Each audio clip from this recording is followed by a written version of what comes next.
This video will share 5 quick tips for searching the McNairy Library databases to make you a more efficient researcher. We will go over these tips broadly, so if you have any questions to further understand some of the tips we share, remember we're here to help.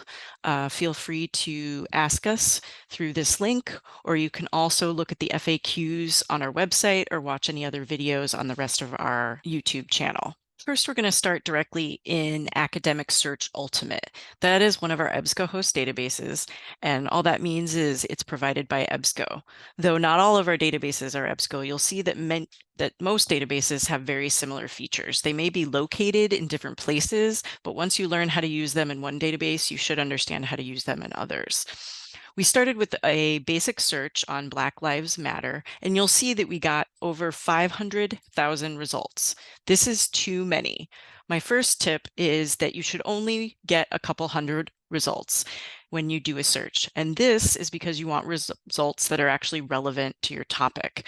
So the way to do this is to refine your search or change your search to limit down those results. One thing you can do is add another search term.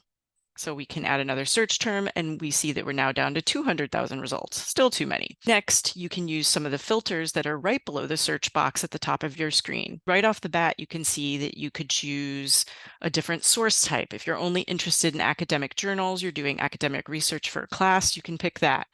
If you only want the most recent results, you could pick the past 12 months. And you can also click on all filters to see what other options you have. Something you might want to use is the peer-reviewed checkbox to make sure you get peer-reviewed articles.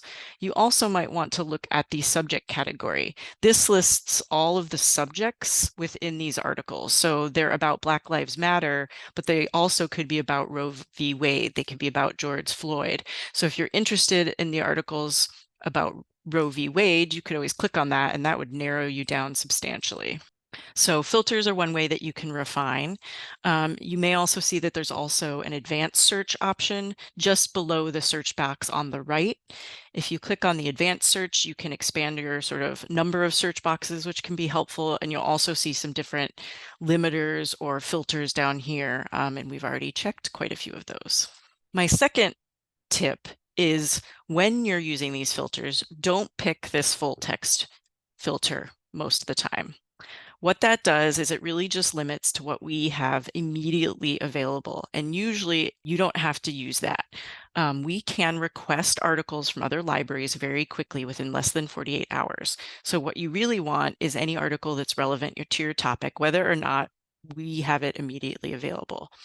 This will limit your search substantially, but not necessarily in a good way. So unless you're in a very, very, very tight time crunch, do not pick this full text option. Another tip, tip number 3, is once you find an article that maybe you're interested in, and you've narrowed down to a few hundred, click on the article title. This will give you some more information about the article in a slightly easier to view format. And you can also use a lot of tools that are on the upper right. You can save your article, which will allow you access to it at a later time from any computer. It'll be over here in your saved section on the left. You can get citation help. If you click on the citation link in the upper right, it will give you all the different citation styles. You can pick one, copy and paste.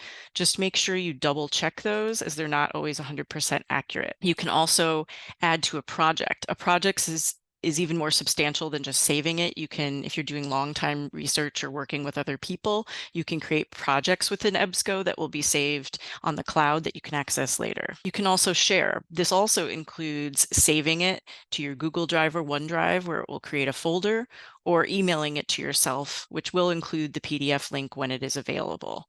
Sharing also has the option to create a link. So if you want to create a link that will get you back to this article later, or you can share it with another person, that's the way to do that. And you can also click download, which will download the article if it's available, or the citation information right to your computer. Lastly, to get the article, all you do is click on the access options and click one of your options. If you need more help on obtaining the article, we have other videos within our channel to explain that. So that's tip number 4. Lastly, if you needed any help while you're in the database, often there will be a Ask a Librarian chat option. In this case, it's on the lower right, or on the lower left, there's an Ask a Librarian link that will bring you to a page where you can ask a librarian a question through multiple ways: chat, call, appointment, or email.